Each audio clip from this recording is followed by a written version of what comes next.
Tesla CEO Elon Musk loves to tweet, and those tweets nearly always tell us some new exciting information about products he's working on, such as the latest SpaceX mission or some new snippets about a new Tesla product.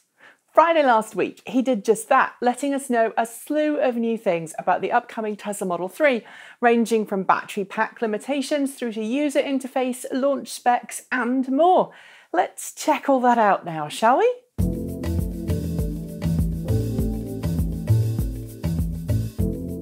Hi everyone, it's Nikki Gordon-Bloomfield here from Transport Evolved, and today we're doing a deep dive into the world of the Tesla Model 3 electric car, a vehicle that hundreds of thousands of people around the world lined up to put a deposit down on nearly a year ago to the day, even before Tesla had shown them what it would look like. Since then, we've had a steady, if slow, stream of information about the Model 3, much of it thanks to Elon Musk, who likes nothing better than to release late-night tweets about Model 3 or drop massive nougats of Tesla fanboy food during quarterly earnings reports. On Friday last week, while travelling to a Cape Canaveral launch for SpaceX, Twitter-loving Elon tweeted a bunch of new information about Model 3. So much, in fact, that I decided to produce a video devoted to it. Let's start with the powertrain. Tesla has always said that Model 3 would be available with both rear-wheel drive and all-wheel drive configurations, but on Friday, Musk confirmed that at launch, Tesla will only offer rear-wheel drive Model 3, with all-wheel drive variants coming 6 to 9 months later. The reason? To minimise configuration complexity at launch and to ensure the Model 3 launch runs on schedule.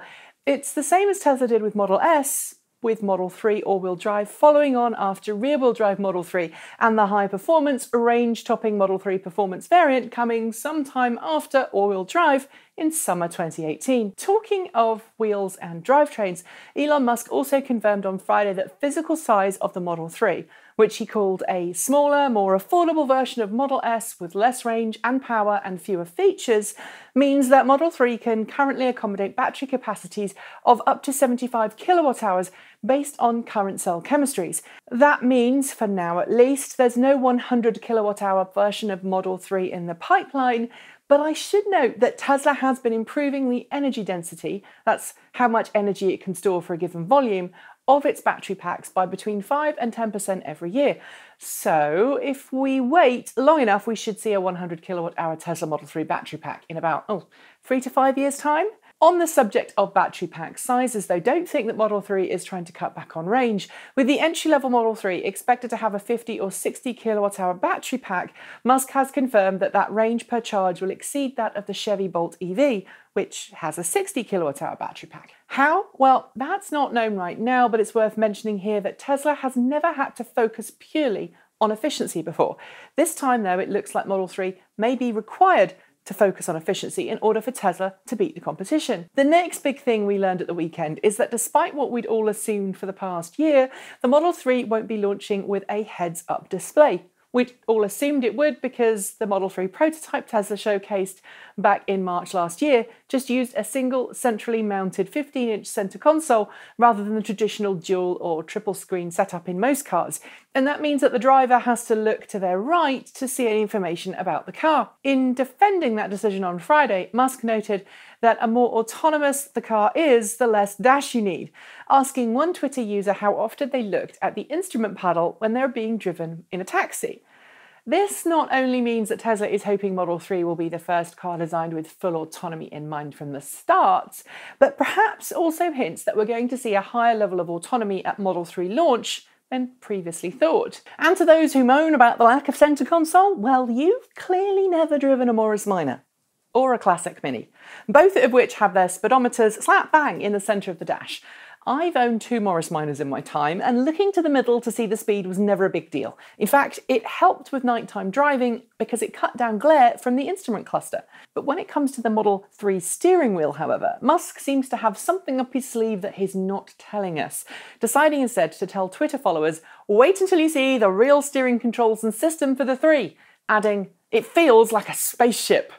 This adds credence to the whole autonomous driving feel and perhaps even hints that the steering wheel for Model 3 won't be the same old boring thing we've had for years. Do I think that the steering wheel is going away? Well, eventually, yes, but not quite yet. Which brings me to the final thing we learned about Model 3 this weekend, namely how Tesla is developing and building it. As I've said in the past, and I'm sure you're already aware, Tesla is doing away with traditional automotive development cycles with Model 3, instead building what it's calling release candidate cars early on in the final stages of development. These cars, built on the same production line as the finished production cars will be with the same tools, are then given to Tesla engineers to test and tweak. But as Tesla edges ever closer to production, it's going to be very sneaky and do something rather unique. It's going to sell early production Tesla Model 3 electric cars to the hundreds of Tesla employees around the world who've put down their own hard-earned cash on a deposit. The advantage here, of course, is that Tesla staff don't have to go far if there's a problem with their car in order to get it fixed, while at the same time Tesla gets to benefit from literally thousands of miles of driving at the hands of Tesla employees before the general public get their cars. And that means all the problems are hopefully ironed out before Joe Public sits behind the wheel. Smart? What do you think? And what do you make of all the news about the all-wheel drive and performance models hitting production after rear-wheel drive? Are Tesla's production plans clever, or will they just cause frustration among loyal fans? Leave your thoughts in the comments below. Don't forget to like, comment and subscribe. And if you'd like to make a donation to Transport Evolved through Patreon, to help us keep making more of these shows, there's a link in the description below and at the end of this video. Thanks. In the meantime, I'll be back tomorrow with more cleaner, greener, safer and smarter fun. So until then, thanks for joining me. I'm Nikki Gordon Bloomfield, and until next time, keep evolving.